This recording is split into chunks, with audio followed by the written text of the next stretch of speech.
রাব্বুল আলামিন বলেন, মা ইয়ানতিকু আনিল হাওয়া ইন হুয়া ইল্লা ওয়াহিয়ুন ইউহা। আমার নবী নফসকে অনুসরণ করে, প্রবৃত্তিকে অনুসরণ করে কোনো কথা বলেন না। আমার নবী যেটা বলেন সেটা হলো ওহী। আমি যা বলতে বলি তাই তিনি বলেন। ওয়ালাউ তাকাওয়ালা আলাইনা বা'দাল আকাবিল। আমার নবী যদি নিজের থেকে বানিয়ে কোনো কথা যদি কোরআনের ভিতরে আমার নামে চালায় দিতেন, আমি আল্লাহ রাব্বুল আলামিন আমার নবীর ডান হাতকে চেপে ধরতাম, আর তার কণ্ঠ নালীকে আমি আল্লাহ রাব্বুল আলামিন কেটে ফেলে দিতাম। তিনি যা বলেছেন সব কার কথা? আল্লাহ পাকের কথা। তিনি হচ্ছেন গোটা বিশ্বের সর্বশ্রেষ্ঠ চরিত্রের আধার। তার চরিত্রের সার্টিফিকেট আল্লাহ পাক দিচ্ছেন। চরিত্রের সার্টিফিকেট কে দিলেন? আল্লাহ পাক দিয়েছেন। কোরআনে কারীমের মধ্যে আল্লাহ রাব্বুল আলামিন বলেন, ওয়া ইন্নাকা লাআলা খুলুকিন আযীম। নবী হে, আপনি হচ্ছেন পুত পবিত্র চরিত্রের উপরে প্রতিষ্ঠিত। সুবহানাল্লাহ ওয়া বিহামদিহি। আপনি শ্রেষ্ঠ চরিত্রের উপরে প্রতিষ্ঠিত। দেখুন, রাসূল করিম সাল্লাল্লাহু আলাইহি ওয়াসাল্লাম নবুয়ত পাওয়ার পর যখন তিনি ঘরে প্রবেশ করেছেন, সর্বপ্রথম হযরত জিবরাইলের সঙ্গে জীবনের প্রথম দেখা। ভয় পেয়েছেন, শরীরে জ্বর এসেছে, এবং হযরতে খাদিজাকে গিয়ে বলছেন যে আমাকে ঢেকে দাও, আমি ভয় পেয়েছি। হযরতে খাদিজাতুল কুবরা রাদিয়াল্লাহু তাআলা আনহা তিনি রাসূলকে বলছেন, আবুল কাসেম, হে কাসেমের পিতা, আপনার ভয় পাওয়ার কোনো কারণ নাই। আপনাকে জিন বা শয়তান কোনো অনিষ্ট করতে পারে না, কারণ আপনি এতিমদেরকে, মিসকিনদেরকে খেতে দেন, আপনি বিধবাকে আশ্রয় দেন, আপনি প্রতিবেশীর হক আদায় করেন, আপনি আত্মীয়দের হক আদায় করেন। কি সার্টিফিকেট দিচ্ছেন?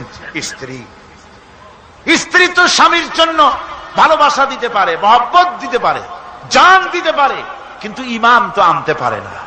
ঈমান আনা তো এত সহজ ব্যাপার না। কিন্তু রাসূল করিম সাল্লাল্লাহু আলাইহি ওয়াসাল্লাম যখন তাকে তাওহীদের দাওয়াত দিলেন, রিসালাতের দাওয়াত দিলেন, এবং বললেন আমি নবী, হযরত খাদিজা এক মুহূর্ত দেরি করেননি। হযরতে খাদিজা তার কাছে রাসূলুল্লাহ যখন রিসালাতের দাওয়াত পেশ করলেন, সঙ্গে সঙ্গে হযরত খাদিজা পড়ে নিলেন, লা ইলাহা ইল্লাল্লাহু মুহাম্মাদুর রাসূলুল্লাহ। জোরে জোরে পড়েন, লা ইলাহা ইল্লাল্লাহ, লা ইলাহা ইল্লাল্লাহ।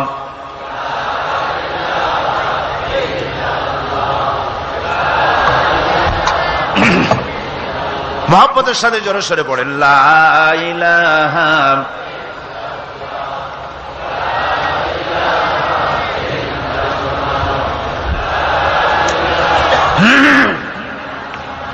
লা ইলাহা ইল্লাল্লাহু মুহাম্মাদুর রাসূলুল্লাহ। আমার বন্ধুগণ, রাসূল করিম সাল্লাল্লাহু আলাইহি ওয়াসাল্লামের উপরে স্ত্রী ঈমান আনলেন। খাদেম ছিলেন হযরতে যায়েদ। খাদেম তো তার প্রভুর জন্য জান দিতে পারে, মাল দিতে পারে, মহব্বত করতে পারে, সব পারে। খাদেম ঈমান আনতে পারে না, যেহেতু খাদেমের কাছে তার সাহেবের ইনস এন্ড আউট, তার ভেতর বাইর সবকিছুই পরিষ্কার থাকে। হযরতে রাসূলের খাদেম ছিলেন হযরতে যায়েদ।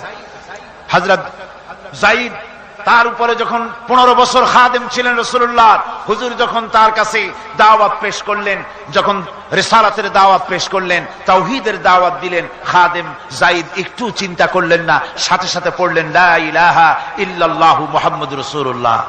রাসূলের বন্ধু ছিলেন হযরত আবু বকর সিদ্দিক রাদিয়াল্লাহু তাআলা আনহু। 20 বছরের বন্ধু। কত বছরের বন্ধু? 20 বছর। 20 বছর বসে একজন বন্ধু আর একজন বন্ধুকে চিনতে মোটেই কিছু বাকি থাকে না। হযরত আবু বকর রাদিয়াল্লাহু তাআলা আনহু তার কাছে যখন রাসূলুল্লাহ নবুয়তের দাওয়াত পেশ করলেন, হযরতে আবু বকর রাদিয়াল্লাহু তাআলা আনহু এক মুহূর্ত দেরি করেন নাই, বলেছেন আপনার চরিত্র নবুয়তের চরিত্র। আগেই বুঝতে পেরেছি সাধারণ মানুষের চরিত্র এমন হতে পারে না। তিনিও কালেমা পড়ে মুসলমান হয়ে গেলেন। সাহাবায়ে কেরাম রাসূলের প্রতি এই মহব্বত, এই শ্রদ্ধা তারা পোষণ করেছেন। নবী তার চরিত্র দিয়ে মানুষের সামনে নিজেকে প্রকাশ করেছেন। তার চরিত্র দুই রকম ছিল না, চরিত্র একরকম ছিল, ব্যক্তিগত চরিত্র আর পারিবারিক চরিত্র চরিত্র দুরকম না। তার ব্যক্তিগত যে চরিত্র ওইটাই ছিল তার ঘরের চরিত্র, যেটা ছিল ঘরের সেটাই ছিল বাইরের। হযরত আয়েশা সিদ্দিকা রাদিয়াল্লাহু তাআলা আনহা সাহাবীদের প্রশ্নের জবাবে বলেছেন, রাসূলের চরিত্র হচ্ছে কোরআন। রাসূলের চরিত্র কি? কোরআন। রাসূলুল্লাহ এই পৃথিবীতে কেন আসছেন? আসার কারণ হলো তিনি হচ্ছেন আদর্শ। আল্লাহর নবী বলেছেন, লাকাদ কানা লাকুম ফি রাসূলিল্লাহি উসওয়াতুন হাসানাহ, তোমাদের জন্য গ্রহণযোগ্য মহত্তম আদর্শ হতেছে তোমাদের রাসূল। তোমাদের রাসূলের ভিতরেই তোমাদের আদর্শ রয়েছে, তার কাছ থেকে তোমরা আদর্শ গ্রহণ করো। তিনি এতিমের আদর্শ, শিশুর আদর্শ, কিশোরদের আদর্শ, যুবকের আদর্শ, তরুণের আদর্শ, বৃদ্ধের আদর্শ, পিতার আদর্শ, নানার আদর্শ, স্বামীর আদর্শ, সেনাপতির আদর্শ, শ্রমিকের আদর্শ, রাষ্ট্রপ্রধানেরও সকলের জন্য আদর্শ। যেই যুগে বেহাপনার উলঙ্গপনা দিয়েছিল সমাজ ভর্তি, আল্লাহর ঘর তাওয়াফ করে নারী আর পুরুষেরা উলঙ্গ হয়ে, সেই যুগে রাসূলুল্লাহ যখন কাবা শরীফ রিকনস্ট্রাকশন হচ্ছিল, পুনর্নির্মাণ হচ্ছিল, তখন তিনি বহন করছিলেন পাথরগুলি মাথায় করে। তার চাচা তাকে বললেন, তোমার তো বড্ড কষ্ট হচ্ছে, তুমি এখন এইটাকে ঘাড়ের উপরে, লুঙ্গিটা খুলা ঘাড়ের উপরে রেখে তারপর এটা বহন করো। হুজুর যখন লুঙ্গির গিরায় হাত দিয়েছেন খুলবেন এই চিন্তা করে ঘাড়ের উপরে রেখে পাথর বহন করবেন, লুঙ্গির গিটে হাত দিয়েছেন, খোলেন নাই। লুঙ্গির গিটের উপরে হাত রেখে তিনি চিন্তা করলেন, এতগুলি লোকের সামনে কাপড়টা খুললে পরে কি শরম হবে। কাপড়টা খোলেনি নাই, শুধু খুললে পরে কি লজ্জা হবে। এই আগাম শরমের অনুভূতিতে মুহাম্মদ সাল্লাল্লাহু আলাইহি ওয়াসাল্লাম বেহুশ হয়ে জমিনের উপরে পড়ে গেছেন। আদর্শ কাকে বলে? শিশুর আদর্শ, কিশোরের আদর্শ, স্বামীর আদর্শ, পিতার আদর্শ, নানার আদর্শ, গোটা পৃথিবীর সমস্ত মানুষের আদর্শ রাসূল করিম সাল্লাল্লাহু আলাইহি ওয়াসাল্লাম। তার কাছে তিনি স্ত্রীদের আদর্শ ছিলেন, তিনি নানার আদর্শ ছিলেন। ইমাম হোসাইনকে তিনি কোলে নিচ্ছেন, ঘাড়ে উঠছে বাচ্চা, বুকের উপরে উঠছে। একজন সাহাবী বলছেন, হুজুর বাচ্চা পেলে আপনি এত আদর করেন, আমার তো ৬-৭টা ছেলে মেয়ে, আমি মোটে কোলেও নি না, আর জীবনে একবার সুমাও খাই না, আমার মোটে ইচ্ছাই করে না। হুজুর বললেন, আল্লাহ যদি তোমার দিলের মধ্যে রহম পয়দা না করেন তো আমি কি করতে পারি। হুজুর বাচ্চাকে নিয়ে আদর করছেন। ইমাম হোসাইনকে বলছেন, হোসাইন কে বড় বলো তো, তুমি বড় না আমি বড়? হোসাইন বলছেন, নানাজি আমি আপনার থেকে বড়। আশ্চর্য কথা, তুমি আমার থেকে বড় কিভাবে? হোসাইন বলছেন, নানাজি বলুন তো আপনার পিতার নাম কি? হুজুর বলছেন, আমার পিতার নাম আব্দুল্লাহ। হোসাইন বলছেন, এই আব্দুল্লাহ এই পর্যন্তই শেষ, আপনি তো আমার পিতার মতো পিতা পান নাই, আমার আব্বার মতো আব্বা আপনার আছে। আমার আব্বাকে বলা হয় আসাদুল্লাহিল গালিব, সমস্ত কাফেরদের জন্য বিজয়ী বীর বাঘ আমার আব্বা। এবং আমার আব্বা সম্পর্কে আপনি বলেছেন, আনা মাদিনাতুল ইলম ওয়া আলিয়ুম বাবুহা, আমি হচ্ছে একটি জ্ঞানের রাজ্য আর আলী হচ্ছে সেই রাজ্যে প্রবেশের প্রধান তরুণ। আমার বাপের মতো বাপ আছে আপনার? হুজুর আশ্চর্য হয়ে গেলেন, বাচ্চা বলে কি? হোসাইন বলছেন, নানাজি এবার কোন তো দেখি, এবার বলুন তো দেখি আপনার মায়ের নাম কি? হুজুর বলছেন, আমার মায়ের নাম আমেনা। হযরত হোসেন বলছেন, এই আমেনা পর্যন্তই শেষ, কয়জনে চিনবে কর? আমার মায়ের মতো একটা মা আপনার আছে? আমার মায়ের মতো একটা মা আপনি পেয়েছেন? আমার মাকে চেনেন? আমার মা হচ্ছেন জান্নাতের সাইয়্যিদাতুন নিসা, জান্নাতের সমস্ত মহিলাদের সরদারিনী আমার মা ফাতিমাতুজ জাহরা রাদিয়াল্লাহু তাআলা আনহা। আমার মায়ের মতো একটা মা আপনি পেয়েছেন? হোসেন বলছেন, নানাজি আরো বলবো নাকি? কয় হ্যাঁ বলো। বলছেন, নানাজি এবার কোন তো দেখি আপনার নানার নাম কি? হুজুর বলছেন, আমার নানার নাম আব্দুল ওয়াহাব। হোসেন বলছেন, এবার আপনি মানুষের কাছে জিজ্ঞেস করেন কয়জন এই আব্দুল ওয়াহাব রয়েছেন? আপনি কি আমার নানার মতো একটা নানা পেয়েছেন? আমার নানাকে আপনি জানেন? আমার নানা সাইয়্যিদুল মুরসালিন, আশরাফুল আম্বিয়া, রাহমাতুল লিল আলামিন, বিশ্বনবী জনাবে মুহাম্মদ রাসূলুল্লাহ সাল্লাল্লাহু আলাইহি ওয়াসাল্লাম।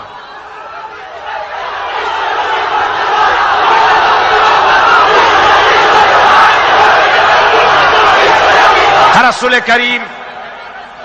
করিম সাল্লাল্লাহু আলাইহি ওয়াসাল্লাম হোসাইনকে বুকের সাথে জড়িয়ে ধরে হোসাইনের ঠোঁটের উপরে তার চিবুকের উপরে, তার গণ্ডদেশে, তার কপলে বারবার চুমো খেতে লাগলেন আর বললেন, না না, আমি আজকে তোমার সামনে হেরে গেলাম।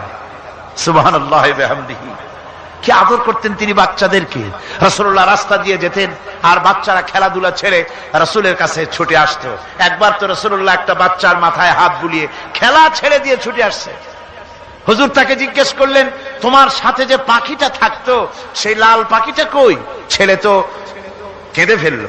ছেলে বলে ফেললো যে আপনি বিশ্বনবী, আমি একটা ছোট্ট মানুষ, আমার পাখির খবর আপনি রাখেন। সুবহানাল্লাহ ওয়া বিহামদিহি। রাসূলুল্লাহ তার চরিত্র দিয়ে মানুষকে জয় করেছিলেন, মহব্বত দিয়ে। তরবারি দিয়ে ইসলাম প্রতিষ্ঠিত হয় নাই, ইসলাম এসেছে মহব্বত দিয়ে, উদারতা দিয়ে, ভালোবাসা দিয়ে। তরবারি দিয়ে ইসলাম বিজয় হয় নাই পৃথিবীর বুকে।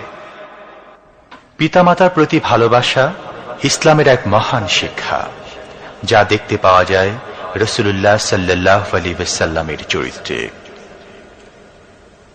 আল্লাহ রাব্বুল আলামিন বলেন, وَقُلْ لَهُمَا قَوْلًا كَرِيمًا। মা বাবার সঙ্গে সম্মানজনক কথা বলো, খবরদার বেয়াদবি করবে না।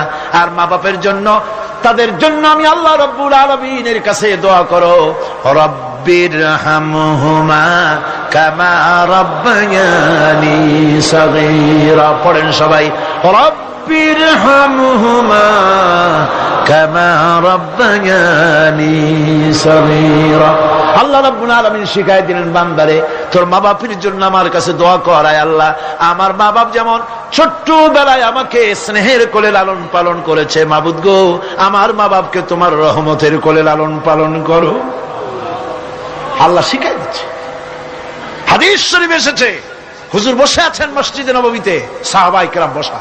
এক বৃদ্ধা মহিলা প্রবেশ করেছেন মসজিদে, হুজুর তাকে দেখে দাঁড়ায় গেলেন। মহিলা আসার পর নবীজি নিজের গায়ের চাদর বিছিয়ে দিলেন। মহিলা চলে যাওয়ার পর সাহাবায়ে কেরাম জিজ্ঞেস করলেন, হুজুর, একজন সাধারণ মেয়ে লোকের জন্য হুজুর নিজের চাদর বিছাইলেন, বুঝলাম না ফজিলত কি, চিনলাম না মেয়ে লোকটাকে। হুজুর বলেন, সাহাবীরা, চাদর তো ভালো, হক তো আদায় করতে পারি নাই, চিনতে পারো নাই, তোমরা বুঝতে পারো নাই। আমি দুনিয়া আসার পর আমার মায়ের দুধ আমার কিসমতে তেমন হয় নাই, আমি আমার মায়ের যত্ন তেমন পাই নাই, স্নেহ আদর তেমন পাই নাই। যার বুকের দুধ খাইয়া, যার কোলে কাখে চড়ে আমি বড় হয়েছি, ইনি আমার সেই দুধ মা হযরতে হালিমাতুস সাদিয়া। বন্ধুরা, মা যদি বেঁচে থাকে, রাত্রে বাড়ি গিয়ে পায়ে ধরুন, বলেন, মা, অন্যায় করেছি, জীবনে বহু বেয়াদবি করেছি, আমারে মাফ করে দাও। বিশ্বাস করুন, মা বাপের যদি খেদমত করেন, মা বাপ যদি রাজি থাকে, রিজকে, খাদ্যে, টাকায়, ইজ্জতে জীবনেও কষ্ট হবে না। বিপদে অবিচলতার মুক্ত প্রতীক বিশ্বনবী মুহাম্মদ সাল্লাল্লাহু আলাইহি ওয়াসাল্লাম। সর্ব অবস্থায় আল্লাহর উপর ভরসা করে ধৈর্য ধরার ক্ষেত্রে তিনি স্থাপন করেছিলেন এক অনন্য দৃষ্টান্ত। হিজরতের ঘটনা তার প্রকৃষ্ট উদাহরণ। আমার ভাইয়েরা, বিপদে অবিচলতা আমাদেরকে পয়গম্বরেরা শিক্ষা দান করেছেন। আমরা দেখতে পেয়েছি বিশ্বনবী জনাবে মুহাম্মদুর রাসূলুল্লাহ সাল্লাল্লাহু আলাইহি ওয়াসাল্লাম হিজরতের রাত, কাফেরেরা চতুর্দিকে দাঁড়ানো।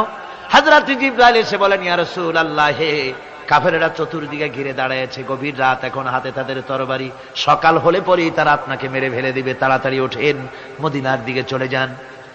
আল্লাহ নবী ঘুমের থেকে জেগে হযরত আলীকে ডেকে বলেন, আলী, আল্লাহ অর্ডার করেছেন, আমি মদিনায় চললাম, আমার বিছানার পরে আমার চাদর গায়ে দিয়ে শুয়ে থাকো। হযরত আলী বলেন, আল্লাহর হাবিব, আপনার চাদর গায়ে দিয়ে ঘুমিয়ে থাকবো, সকালবেলায় কাফির বেঈমানেরা আপনার বিছানার পরে আপনার চাদর গায়ে দেওয়া অবস্থায় আমি আলীকে তারা মুহাম্মদ মনে করবে, আর আমি আলীকে নবী মনে করে তারা তাদের তরবারি দিয়া কেটে কেটে টুকরা টুকরা করে আমারে বিদায় করে দেবে দুনিয়া থেকে। এতটুকুনো পরোয়া করি না, বরং আমার দিলের মধ্যে এটাই তৃপ্তি থাকবে যে আমি আলীর জীবনের বিনিময় আল্লাহর হাবিব দুনিয়ায় বেঁচে আছেন। নবীজি ঘরের থেকে বেরোলেন, চতুর্দিকে কাফেররা দাঁড়ানো। আল্লাহ নবী হাতে এক মুষ্টি বালু হাতে নিয়ে শাহাদাতুল ওযু পড়ে 3 বার দম করে বালুগুলো ছেড়ে দিলেন। বালিগুলি ঘরের চতুর্দিকে কাফেরদের চোখে চলে গেল। পরবর্তী সময় রব্বুল আলামিন ডেকে বলেন, নবীরে, বালি যখন নিক্ষেপ আপনি করেছিলেন ধুলাগুলি, আপনি তো শুধু নিক্ষেপ করেছিলেন, কিন্তু চতুর্দিকে কাফেরদের চোখে গেল কেমনে? একদিকে মেরেছিলেন, সেই দিকেই তো যাওয়ার কথা ছিল, চতুর্দিকের কাফেরের চোখে চোখে সেগুলো পৌঁছে গেল কেমনে? ওয়ামা রামাইতা ইদ রামাইতা ওয়ালাকিন্নাল্লাহ রামা।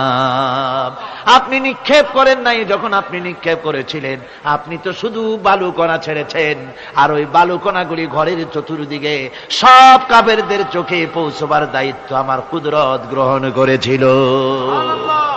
আমার ভাইয়েরা, নবীজি বিপদে, এতগুলি শত্রু তরবারি নিয়ে তিনি বিপদে ধৈর্য হারা হন নাই। আস্তে করে ঘরের থেকে বেরিয়ে হযরত আবু বকরের বাড়িতে গিয়ে হাজির। দরজায় গিয়ে আওয়াজ দিলেন, আবু বকর। অমনি দরজা খুলে গেল। লাব্বাইক ওয়া সাদাইক। হুজুর বলেন, আবু বকর রে, একটা ডাকে কেমনে সাড়া দিলে? তুমি কি ঘুমাইছিলে না? হযরত আবু বকর বলেন, হুজুর আপনি বলেছেন আমাকে নিয়ে হিজরত করবেন, আমি মনে মনে চিন্তা করেছি না জানি কত রাত্রে নবীজি আসেন, উঠতে যদি আমার দেরি হয়ে যায়, নবীজি যদি দরজার কাছে দাঁড়ায় দাঁড়ায় আমারে ডাকাডাকি করে, আর আমি যদি ঘুমায় থাকি, তাহলে আল্লাহর নবীর সঙ্গে বেয়াদবি হয়ে যাবে। এই মনে করে বিছানায় না ঘুমাইয়া আপনার গলার আওয়াজ শোনার জন্য এই দরজার সঙ্গে পিঠ লাগাইয়া লাগাইয়া দাঁড়াইয়া ঘুমাচ্ছিলাম। আল্লাহর নবী হযরত আবু বকরকে সঙ্গে করে নিয়ে চললেন মদিনার দিকে। উল্টা পথে রওনা করলেন। বারবার কাবা শরীফের দিকে তাকাতে লাগলেন। বুখারী শরীফে এসেছে, নবীজি বারবার কাবার দিকে তাকিয়ে বলতেছেন, রে কাবা, বড় আশা ছিল তোর কাছে থাকবো, তোর খেদমত করব, কিন্তু তোর নিষ্ঠুর সন্তানেরা তোর কাছে আমারে থাকতে দিল না রে। আল্লাহ নবী মিসফালা দিয়ে জাবালে কেদোয়ার উপর দিয়ে চলে গেলেন জাবালে সুরে। গুহার কাছে যখন গিয়েছেন, হযর রক্ত হয়ে গেল। হযরত আবু বকর রাদিয়াল্লাহু তাআলা আনহু বলছেন, হুজুর আর উপায় নাই, দিন হয়ে গেল, এখন বুঝি ধরা পড়ে যাব, ওই গুহার মধ্যে গিয়ে আশ্রয় নেই। তবে আপনি দাঁড়ান, গুহার ভিতরেই পাহাড়িয়া গুহা, বিচ্ছু থাকতে পারে, সাপ থাকতে পারে, আমি আগে ঢুকি, যদি কোনো হিংস্র প্রাণী থাকে আমার উপর দিয়া আঘাত হয়ে যাক, আল্লাহর নবী হেফাজতে থাকুক। হযরত আবু বকর রাদিয়াল্লাহু তাআলা আনহু গুহার ভিতরে নামলেন। নেমে গুহা সাফ করে হুজুরকে ডাকলেন। হুজুর তাশরীফ ফরমালেন গুহার মধ্যে। হুজুর বলেন, আবু বকর, হেঁটে হেঁটে কষ্ট হয়ে গেছে, তুমি বসো, তোমার উরুর উপরে মাথা রেখে আমি একটু ঘুমায়ে যাই। আল্লাহর হাবিব ঘুমায়ে গেলেন। হযরত আবু বকর লক্ষ্য করে দেখেন চতুর্দিকে অনেকগুলি গর্ত দেখা যায়। এই গর্ত থেকে সাপ আসতে পারে, বিচ্ছু আসতে পারে মনে করে নিজের গায়ের চাদর ছিঁড়ে ছিঁড়ে গর্তগুলি বন্ধ করা শুরু করে দিলেন। কয়েকটা গর্ত বন্ধ করার মতো চাদর আর নাই, পাও দিয়ে চেপে ধরলেন। এক পাহাড়িয়া বিষধর সাপ বেরোবার জন্য চেষ্টা করে বেরোবার পথ খুঁজে না পেয়ে হযরত আবু বকরের পায়ের উপরে দংশন করেছে। বিষের যন্ত্রণায় হযরত আবু বকরের চোখ থেকে পানি দরদর করে পড়ছে। রাসূলুল্লাহর ঘুম ভেঙে গেল। আল্লাহর নবী তাকিয়ে বলেন, আবু বকর, চোখে পানি কেন? বাড়ির কথা বুঝি মনে পড়ে গেছে? হযরত আবু বকর বলেন, ইয়া রাসূলুল্লাহ, আল্লাহর নামে কসম করে বলি, যেই দিন আমি ঈমান এনেছি ওই দিন থেকে আমার মা বাপ, আমার কোলে আমার সন্তান, আমার স্ত্রী, আমার জায়গা জমি ঘর বাড়ি, এমনকি আমার নিজের আত্মার চাইতে হুজুর আপনারে ভালোবাসি বেশি। তাহলে কাঁদো কেন? হযরত আবু বকর বলেন, হুজুর বাড়ির জন্য কাঁদি না, ছেলে পেলের জন্য কাঁদি না, সাপে দংশন করেছে, যন্ত্রণায় কাঁদতেছি। আল্লাহর নবী সঙ্গে সঙ্গে মুখ থেকে থুতু বার করে যন্ত্রণার জায়গায় লাগাই দিলেন। সঙ্গে সঙ্গে যন্ত্রণা বন্ধ হয়ে গেল। হুজুর বললেন, আবু বকর, প্রথম যখন তোমার এই আঘাত করেছিল সাপে, আমাকে কেন তাড়াতাড়ি বলো নাই? এতক্ষণ তো তোমার কষ্ট হতো না। হযরত আবু বকর বলেন, ইয়া রাসূলুল্লাহ, ওটা তো সাপে কাটার যন্ত্রণা, ওই যন্ত্রণায় আমার রক্ত জ্বলতেছে, যন্ত্রণায় যন্ত্রণায় আমার কলেজাটা যদি ফেটেও যেত, আল্লাহর হাবিব আরাম ফরমাচ্ছিলেন, আমি তাকে আরামে বিঘ্ন ঘটাতে পারতাম না। আমার ভাইয়েরা, হযরতে আবু বকর, হযরতে রাসূল দুজন বসে আছেন। এমনি সময় কাফের বেঈমানেরা খুঁজতে খুঁজতে জায়গা মতো এসে গেছে। একজনে বলে ভিতরে আছে, আর একজনে বলে নাই। পায়ের যদি থাকবে তাহলে মাকড়সায় জাল বুনালো কি করে? পাখি ডিম পেড়ে বসে আছে কি করে তাদের সন্দেহ হতে লাগলো। এর মধ্যে না একজন বলে আছে আর একজন বলে নাই। হযরত আবু বকর ভয়ের চোটে কেঁদে ফেলেছেন, হুজুর আর উপায় নাই। এই যে অবস্থা, এই অবস্থার ভেতরেও আল্লাহ নবী এতটুকু ঘাবড়ে যান নাই। শত্রুরা তরবারি নিয়ে এসেছে, সুযোগ পেলেই একটু তাকালেই দেখতে পাবে, তুলে মেরে ফেলে দেবে। আল্লাহর হাবিব মোটেই ধৈর্য হারালেন না, এতটুকুন হতাশ হলেন না। আল্লাহ পাকের হাবিব তার সাথীকে কি বললেন, তখন কোরআনে কারীম সূরা তাওবার মধ্যে আল্লাহ তা উদ্ধৃত করেছেন মুমিনদের জন্য। ইযহুমা ফিল গার ইয ইয়াকুলু লিসাহিবিহি লা তাহজান ইন্নাল্লাহা মা'ানা। ও আমার সাথী, ও বন্ধু, ভয় করো না, চিন্তা করো না, আমরা মাইনরিটি নই, আমরাই মেজরিটি।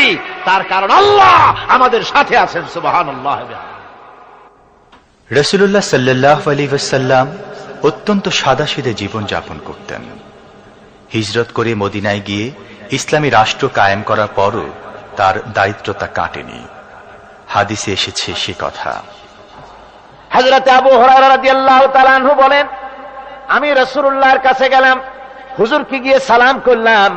আল্লাহর নবী সালামের জবাব দিলেন, কিন্তু দেখতে পেলাম মুখ নড়ে, আওয়াজ বের হলো না। কারণ কি? কাছে গিয়ে দেখি নবীজি ক্ষুধার যন্ত্রণায় কথা বলতেছেন, আওয়াজ বেরোতেছে না। এত ক্ষুধা লেগেছে আল্লাহর নবীর।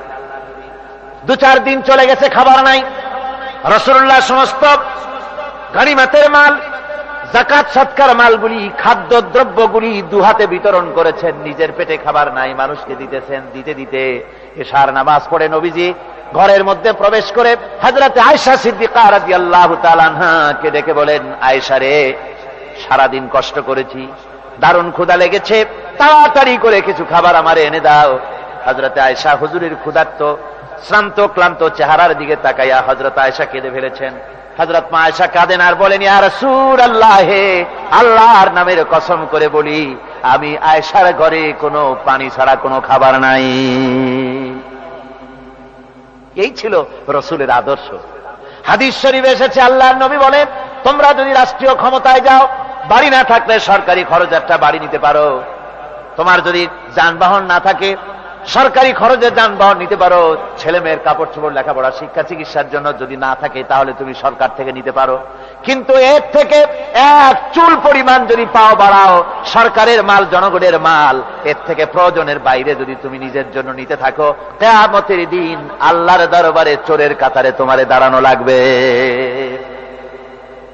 দুনিয়ায় যত সম্মান পাও না কেন, কিয়ামতে আল্লাহর দরবারে কিসের কাতারে দাঁড়াবে? চোরের কাতারে দাঁড়াতে হবে। রাসূল পাক সাল্লাল্লাহু আলাইহি ওয়াসাল্লাম এমন এক সমাজ কায়েম করেছিলেন। আমার হতাশাগ্রস্ত ছাত্ররা, যেসব ছাত্ররা সমাজতন্ত্র তোমরা করো, যারা সমাজতন্ত্র করতে হতাশাগ্রস্ত হয়েছে, এখন যাব কোথায় বলে হতাশ হয়ে গিয়েছো তোমরা, আমরা তোমাদেরকে দাওয়াত দেই, কোরআনের মাহফিল থেকে দাওয়াত দেই, ফিরে আসো। হতাশ হওয়ার কোনো কারণ নাই। লেনিন মরার, ও মরে গেছে। কার্ল মার্কস মরার, মরে গেছে, পচে গেছে, গলে গেছে, দুনিয়া থেকে শেষ হয়ে গিয়েছে। আল্লাহ নবীর নেতৃত্ব, সূর্য যতদিন উঠবে আর ডুববে, নবীজির নেতৃত্ব শেষ হবে না। ওই নেতৃত্বে আসো, রাসূলের নেতৃত্ব মেনে নাও, কোরআনের শাসন মেনে নাও, তাহলেই শান্তি পাবে তোমরা।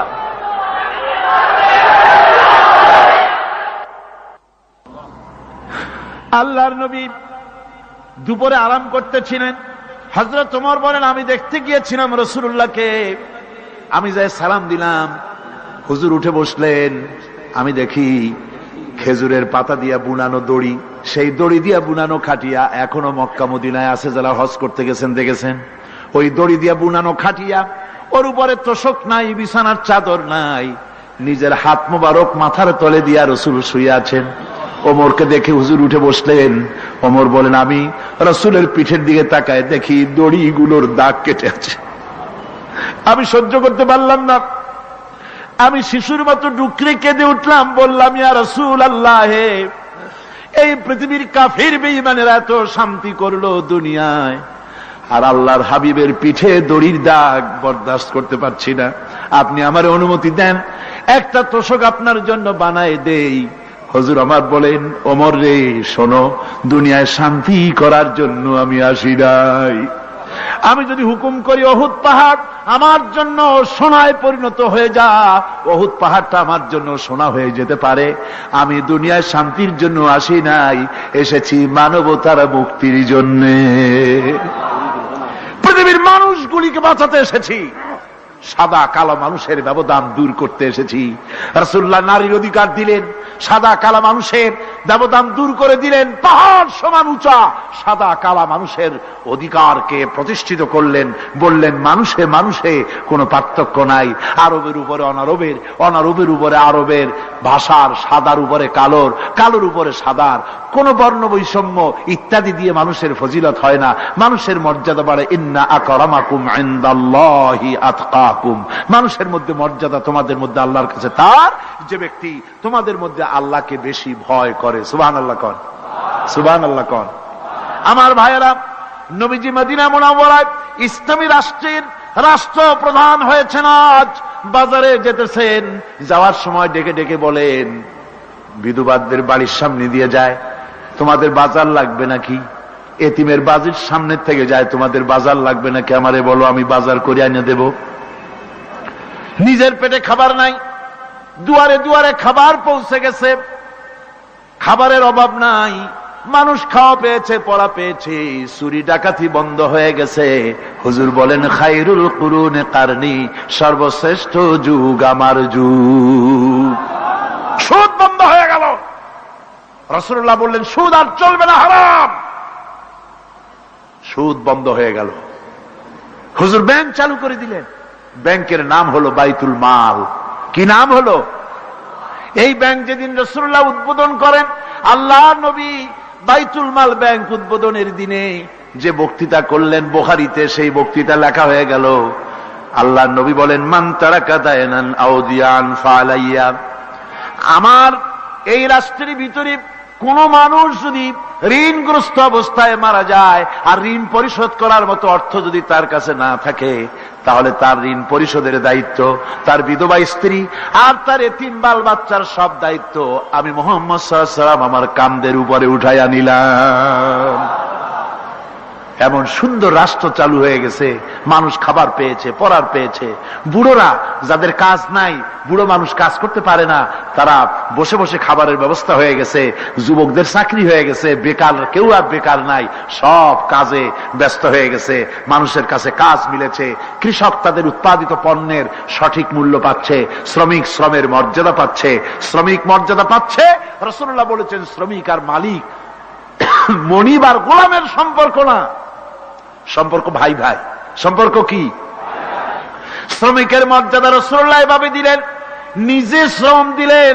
মদিনার 8 বছর চলে যাওয়ার পর হযরত আয়েশা রাসূলুল্লাহকে দেখলেন মাজা কুজা। হযরত আয়েশা বলেন, হুজুর মাজাটা কুজা কেন? বয়সের কারণে হলো নাকি? হুজুর বলেন, না, বয়সের কারণে হয় নাই। এই মদিনার চতুর্দিকে কাফির বেঈমানেরা যখন মদিনাকে আক্রমণ করেছিল, আমি তখন মদিনার চতুর্দিকে খন্দক পরিখা খনন করেছিলাম, 3 মাইল লম্বা, 15 ফিট গভীর, 30 ফিট চওড়া। সাহাবীরা মাটি কেটেছে, আমি মাটি বহন করেছি, আবার আমি মাটি কেটেছি, সাহাবীরা মাটি কেটেছে। মাটি কেটে আর মাটির ঝুড়ি বহন করে করে কোমরে যে বেদনা হয়েছিল, আজ পর্যন্ত সেই বেদনা সেরে যায় নাই। এই হলো আমার রাসূল, এ হলো বিশ্ব নবী। কি নবী? সিল্লা এখন কি নবী?